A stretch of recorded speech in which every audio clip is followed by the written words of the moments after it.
ఈ లోకంలో దేవుడిని నమ్మని వాళ్ళు చాలామంది ఉంటారు. కానీ దేవుడు నమ్మని వాడి జీవితంలోకి మనిషి రూపంలో వచ్చి అతని అహంకారాన్ని కరిగించి అతని కన్నీళ్లను భక్తిగా మార్చి నేను ఉన్నాను అని చూపించిన కథలు చాలా అరుదు. ఇది శివుడిని తిట్టినవాడి కథ కాదు, శివుడిని అవసరం లేని వాడిగా భావించిన ఒక మూర్ఖుడి కథ. మరి శివుడు ఆ మూర్ఖుడి ముందు ఎలా నిలిచాడు, ఎలా మాట్లాడాడు, ఎలా పరీక్షించాడు, ఎలా అతని జీవితాన్ని విరిచేశాడు, మళ్ళీ కొత్తగా నిర్మించాడు.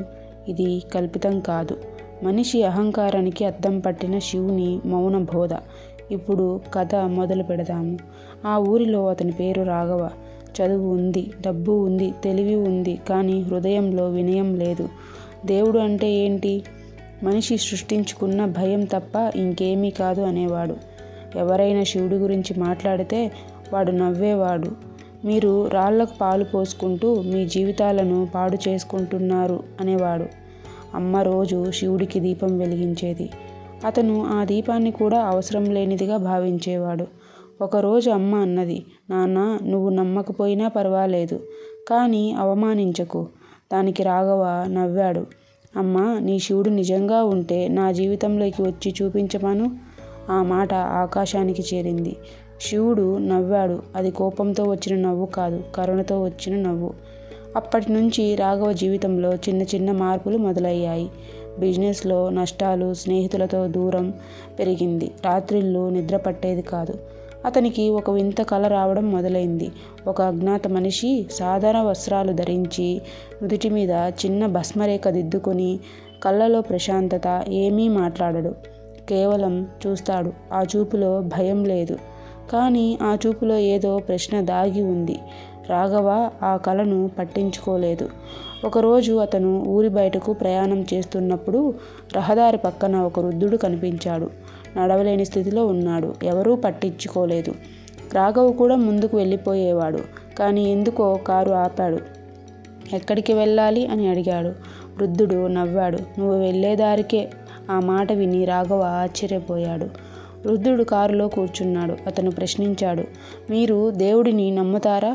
వృద్ధుడు ప్రశాంతంగా అన్నాడు, నమ్మకం అవసరం లేని స్థాయిలో దేవుడు ఉంటాడు. ఆ మాట రాఘవను తాకింది. అలా ఎలా అని అడిగాడు. వృద్ధుడు అన్నాడు, శ్వాస తీసుకునేటప్పుడు నువ్వు గాలిని నమ్ముతావా లేదా అనుభవిస్తావా? రాఘవ మౌనంగా మారాడు. ప్రయాణం అంతా వృద్ధుడు మనిషి జీవితంపై మాట్లాడాడు. అహంకారం గురించి, నొప్పి గురించి, ఖాళీ మనసు గురించి. ఏ ఉపదేశం లేదు, ఏ దేవుడు పేరు లేదు, కానీ ప్రతి మాట గుండెల్లోకి వెళ్ళింది. వృద్ధుడు దిగాల్సిన చోటు వచ్చింది. దిగే ముందు ఒక్క మాట అన్నాడు, నువ్వు దేవుడిని తిరస్కరించలేదు, నువ్వు కేవలం నీ అహంకారాన్ని దేవుడి స్థానంలో పెట్టుకున్నావు. ఆ మాటతో వృద్ధుడు కనబడకుండా పోయాడు. నిజంగానే చూస్తుండగానే ఆ రోజు రాత్రి రాఘవ కళ్ళు మూసుకోలేకపోయాడు. అమ్మ దీపం వెలిగిస్తున్న దృశ్యం గుర్తొచ్చింది. ఆ వృద్ధుడి చూపు గుర్తొచ్చింది. అదే కల మళ్ళీ వచ్చింది. ఈసారి ఆ మనిషి ముందుకు వచ్చాడు. చేతిలో త్రిశూలం లేదు, ఢమరుకమూ లేదు, కేవలం చిరునవ్వుతో ఇలా అన్నాడు, నన్ను నమ్మమని నేను ఎప్పుడూ అడగను, కానీ నన్ను తెలుసుకోకుండా తిరస్కరించకు. రాఘవ కళ్ళు తెరిచాడు. కన్నీళ్లు ఎందుకు ఏడుస్తున్నాడో అతనికే తెలియదు. తరువాతి రోజులు అతను మారిపోయాడు. గుడికి వెళ్ళలేదు, మంత్రాలేమీ జపించలేదు, కానీ అమ్మతో కూర్చున్నాడు. ఆమె చెప్పే శివకథలన్నీ విన్నాడు. మెల్లగా మనసు కరిగింది. ఒకరోజు శివాలయం ముందు నిలబడ్డాడు రాఘవ. కానీ లోపలికి ఏమీ వెళ్ళలేదు. కానీ కళ్ళు మూసుకొని ఇలా అన్నాడు, నువ్వు ఉంటే నన్ను మార్చిన విధానం చాలు, అంతే. గాలి కదిలింది. దీపం జ్వాల కూడా ఊగింది. అతను నవ్వాడు. అది భక్తుడి నవ్వు. శివుడు ఎప్పుడూ కూడా నిన్ను భయపెట్టడు. కేవలం నీ అహంకారాన్ని కూల్చి నీ హృదయాన్ని వెలిగిస్తాడు. నువ్వు నమ్మినా నమ్మకపోయినా శివుడు నీ జీవితంలోకి మనిషి రూపంలో ఖచ్చితంగా వస్తాడు. నువ్వు గుర్తించగలిగితే అదే చాలు. ఆ రోజు తరువాత రాఘవ జీవితం ఒక్కసారిగా మారిపోయిందని చెప్పలేము. బయట చూసే వాళ్ళకి అతను అదే మనిషిలా కనిపించాడు. అదే దుస్తులు, అదే పనులు, అదే మాటలు. కానీ లోపల ఏదో నెమ్మదిగా కరిగిపోతున్నట్టుగా అనిపించేది. ముందులాగా కోపం రావడం తగ్గిపోయింది. ఎవరైనా ఎదురు మాట్లాడితే వెంటనే మండిపోవడం మానేశాడు. ఒకరోజు అతని దగ్గర పనిచేసే కార్మికుడు జీతం అడిగాడు.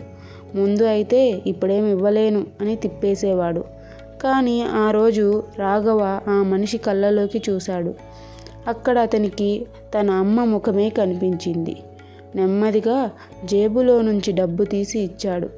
ఆ కార్మికుడు ఏమీ మాట్లాడకుండా కళ్ళు తుడుచుకొని వెళ్ళిపోయాడు. అదే క్షణంలో రాఘవ గుండెల్లో ఒక విచిత్రమైన తేలిక. ఇదేనా శాంతి అని తనతో తానే అనుకున్నాడు. అమ్మ ఆరోగ్యం క్రమంగా మెరుగుపడింది. ఒకరోజు ఉదయం ఆమె రాఘవను పిలిచింది. నాన్న, ఈరోజు శివాలయానికి వెళ్దామా అని అడిగింది. రాఘవ ఒక్క క్షణం ఆగాడు. ఇంతకుముందు అయితే వెంటనే నో చెప్పేవాడు. కానీ ఆ రోజు అమ్మ ముఖంలో కనిపించని ఆనందం అతన్ని కదిలించింది. సరే అమ్మా అని అన్నాడు. శివాలయంలోకి అడుగు పెట్టగానే గంట శబ్దం వినిపించింది. ఆ శబ్దం గుండెల్లో లోతుగా వెళ్ళింది. దేవుడి విగ్రహం ముందు అమ్మ కళ్ళు మూసుకొని నిలబడింది. రాఘవ మాత్రం విగ్రహాన్ని చూడలేదు. ఆ రోజు అతను చూసింది అక్కడికి వచ్చిన మనుషుల్ని. కన్నీళ్లు పెట్టుకుంటున్న వృద్ధుడు, నిశ్శబ్దంగా కూర్చున్న ఆడపిల్ల, చేతులు జోడించి నిల్చున్న రైతు, వాళ్ళందరిలో తనను తాను చూసుకున్నాడు. అప్పుడే తన వెనక ఎవరో నిల్చున్నట్టు అనిపించింది. తిరిగి చూశాడు. అక్కడ ఆ మనిషి, అదే చిరునవ్వు, అదే ప్రశాంతత. రాఘవ్ గుండె వేగంగా కొట్టుకుంది. నువ్వు అన్నాడు. ఆ మనిషి మెల్లగా అన్నాడు. నన్ను వెతకవద్దు. నువ్వు మారుతున్నావు. అదే నాకు చాలు. నువ్వు ఎవరు అని ఈసారి రాఘవ్ గొంతు వణికింది. ఆ మనిషి శివలింగం వైపు చూసి ఒక్క మాట అన్నాడు. నువ్వు అహంకారంతో నన్ను తిరస్కరించావు. ఇప్పుడు వినయంతో నన్ను అనుభవిస్తున్నావు. అంతే తేడా. అంతే. గంట మోగింది. ఆ మనిషి కనిపించలేదు. ఆ రోజు నుంచి రాఘవకి ప్రార్థన అంటే చేతులు జోడించడం కాదు, ఎవరినైనా బాధ పెట్టినప్పుడు క్షమాపణ చెప్పడం, ఎవరైనా కష్టంలో ఉన్నప్పుడు చెయ్యి అందించడం, అదే అతని పూజ. ఒకరోజు రాత్రి అతను ఒంటరిగా కూర్చొని ఉన్నాడు. ఆకాశం వైపు చూసి నెమ్మదిగా అన్నాడు. నిన్ను నమ్మడం నేర్పించలేదు, నన్ను మార్చావు. గాలి వీచింది. చెట్టు ఆకులు కదిలాయి. అతనికి అది సమాధానం అనిపించింది.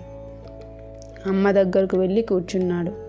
ఆమె తల మీద చేయి వేసింది. ఇప్పుడు నువ్వు శివుడిని నమ్ముతున్నావా అని అడిగింది. రాఘవ నవ్వాడు. అమ్మా, ఇప్పుడు నేను దేవుడిని నమ్మడం లేదు, దేవుడితో జీవిస్తున్నాను. అమ్మ కళ్ళలో ఆనందం. శివుడు నిన్ను గుడికి తీసుకురాడు, నీ మనసును గుడిగా మార్చుతాడు. నువ్వు నమ్మని రోజే అతను నీ జీవితంలోకి అడుగు పెడతాడు. ఎందుకంటే శివుడికి భక్తులు కావాలి కాదు, మారిన మనుషులు కావాలి. ఓం నమఃశివాయ. ఈ కథ మీ గుండెల్లో ఏదైనా కదిలిస్తే ఒక్కసారి శివుడిని మనసులో గుర్తు చేసుకోండి. మీ జీవితంలో కూడా శివుడి మనసు రూపంలో వచ్చి మిమ్మల్ని మార్చి ఉంటే ఈ వీడియోకి లైక్ చేయండి, కామెంట్లో ఓం నమఃశివాయ అని రాయండి. ఇలాంటి నిజ జీవితానికి దగ్గరైన శివకథల కోసం ఛానల్ని సబ్స్క్రైబ్ చేయండి. శివుడు గుడిలో కాదు, మనసులో మారిన చోట ఉంటాడు. థ్యాంక్ యూ ఫర్ వాచింగ్ ఈశ్వర సందేశం.